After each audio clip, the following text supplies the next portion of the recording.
Et du vin, on passe à la bière. Le salon de la bière de Richemont fête aussi ses 20 ans. Il est devenu, au fil du temps, la vitrine d'un univers brassicole en plein renouveau. Fabrice Rosassi, Christophe Choin. Un petit salon qui a bien grandi. Richemont Bière fête ses 20 ans. Dans ses allées, tout l'univers de la bière artisanale. Son folklore, sa littérature et surtout ses brasseurs. Une quarantaine venus de toute la France et de Belgique. Un vrai phénomène culturel.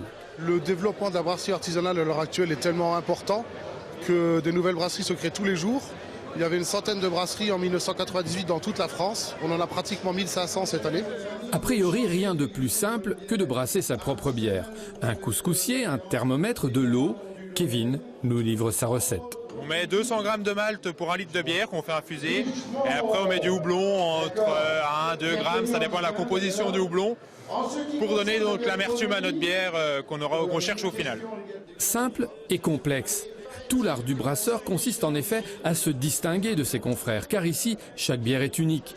Celle des moines de Saint-Vendry, en Normandie, qui est la dernière abbaye brassicole de France, ou celle de Daniel, qui a réalisé le brassin, entendez la cuvée de cette 20e édition, une consécration pour cet ancien agent EDF qui s'est reconverti. Beaucoup de monde commence à faire de la bière à la maison en brassant dans des petites gamelles. On se rend compte que ça plaît bien, qu'on teste nos bières sur les concours comme à Saint-Nicolas-de-Port. Et puis quand ça plaît, on a envie de faire, quoi. On a envie de se lancer dans la brasserie professionnelle.